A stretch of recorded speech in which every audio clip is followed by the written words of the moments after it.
प्रयास से काम किया हमारे देश में, इतना बड़ा संघर्ष शायद ही नहीं चल रहा है। सही है।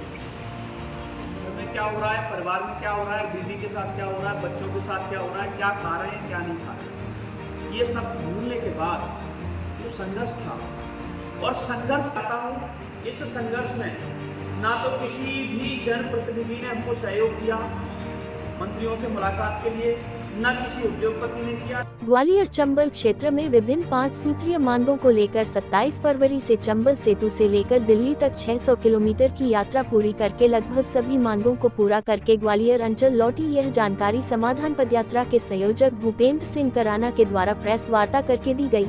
बता दें कि इटावा ग्वालियर की लगभग 100 किलोमीटर के हाईवे को आज मौत के हाईवे को नाम से जाना लगा है। पिछले 3 साल में लगभग 600 से 700 लोगों की मौत हो चुकी है और हजारों लोग घायल हो चुके हैं।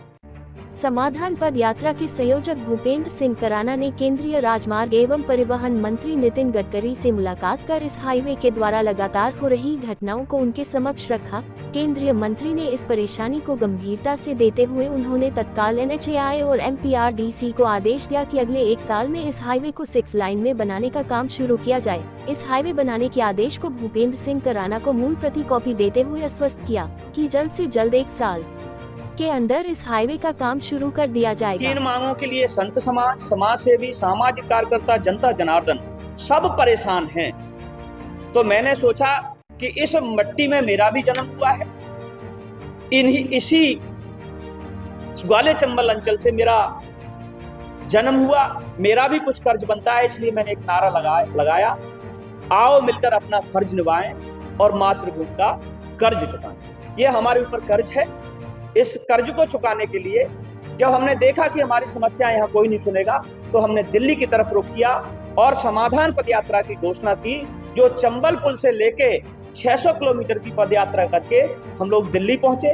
रास्ते में बहुत सारी व्यवधान हुए, समस्याएं हुई, स्वास्थ्य भी ठीक नहीं रहा। एक बार तो कोसी से निकल के 6-7 किलोमीटर मैं नेशनल हाईवे 44 पे चलते चलते गिर गया, बेहोश हो गया। क्योंकि हम साधारण से लोग हैं, सरकार सिर्फ आजकल प्रोटोकॉल मंत्रियों को देती है, प्रोटोकॉल बड़े लोगों को देती है, आजकल व्यापारियों को भी देती है। लेकिन हम जैसे कीड़े मकोड़े जैसे लोगों पे जो लगातार पदयात्रा करके जिनके पैरों में छाले पड़ गए, छाले फूट गए, पैरों से रक्त बहने लगा और सामने सरकार की स्थिति थी कि मरने की दशा में पहुंच गए थे। लेकिन सरकार ने, हमारे साथियों ने बताया, नेशनल हाईवे पे हम गिरे, वहां से साथियों ने हाथ पैर पकड़ के छांव में रखा, हाथ पैरों को मलने में लगे और एम्बुलेंस को सरकार को इतने फोन लगाए, आधा घंटे में पहुंची। उसके बाद कोसी हॉस्पिटल में, चूंकि उस दिन होली की छुट्टी थी, इतवार भी था, तो डॉक्टर भी इतना खिसियाया हुआ था कि साथियों ने बताया कि आप में इतने झापड़ मारे, उसने आपको नोचा। और आज भी मेरी इन भौं में मैं आपको बता देना चाहता हूँ, ये पकने की पोजीशन में है, पक भी सकती हैं, क्योंकि उन्होंने बहुत तरीके से जो है गलत तरीके से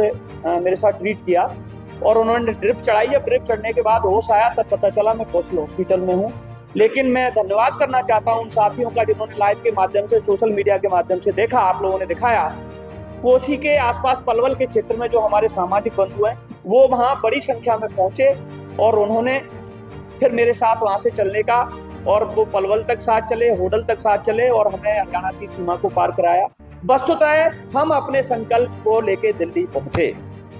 अब दिल्ली में माननीय मंत्रीवरों से मिलना बड़ा मुश्किल था, संभव नहीं हो पा रहा था। फिर हमको जो शांति पूर्वक जो यात्रा हमने यहाँ से तक दिल्ली तक करी, हो सकता है जो मौत का हाईवे है उस पर हम भी मर सकते थे, क्योंकि ट्रैफिक ज्यादा है, पीछे से वाहन भी थे।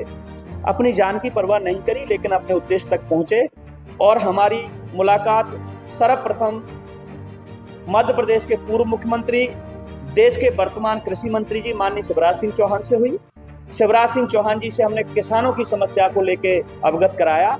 मैं उनका आभारी हूँ। उन्होंने दोनों हाथ खोल के जिस तरीके से कहा कि मैं किसान का बेटा हूँ, मध्य प्रदेश का बेटा हूँ, और किसान के लिए जो भी संभव मदद होगी मैं बिल्कुल करूंगा।